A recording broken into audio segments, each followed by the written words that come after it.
Tuloy pa rin ang botohan para sa New 7 Wonder Cities of the World kung saan nominado ang Vegan City sa Ilocos Sur.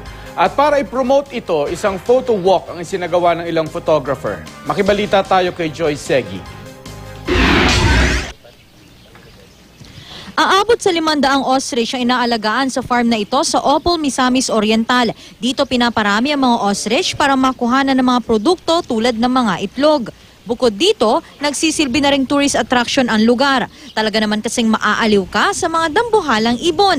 Pati na sa mga baby ostrich na napaka-cute. Dili man ni sa lisod at imanon i-compare sa uban. Kay kanisa dili man sensitive sa sakit. So, safety sa sakit. So, dili easy lang kayo sa alagaan. Makikita sa farm ang mga itlog ng ostrich na umaabot sa 1.5 kilo ang bigat kada isa. At bago umalis, pwedeng bumili ng pampasalubong na itlog ng ostrich sa halagang 500 pesos kada piraso. Makabibili rin ng mga shell ng ostrich egg sa halagang 300 hanggang 350 pesos kada piraso. Atraksyon din sa Bansalan, Davao del Sur ang isang farm. Dito pwedeng makita ang malawak na taniman ng mga sikat na prutas sa mga Davaoenyo, gaya ng durian at mangustin. Nasa loob din ng farm ang isang pagawaan ng coco syrup at coco sugar. Ang pinakamaganda sa lahat, libre ang pagpasok sa farm. Nakalibre ka na, matututo ka pa.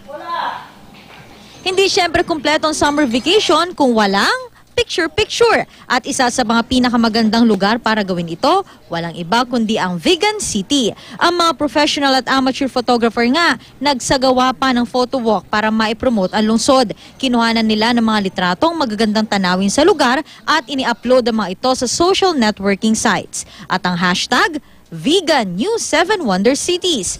Kampanya ito para maipasok ang Vegan City sa New 7 Wonder Cities of the World. Sa ngayon, kabilang ang vegan sa top 28.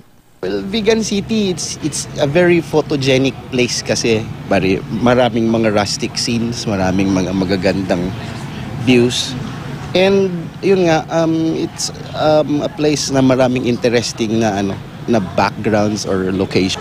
Hinihikayat ang mga beherong pupunta sa vegan na mag-upload ng kanilang mga selfie at ibang larawan ng lungsod. At syempre, huwag kalilimutang iboto ang vegan sa website na www.new7wonders.com. Joy Segi, Nagbabalita, Pilipinas.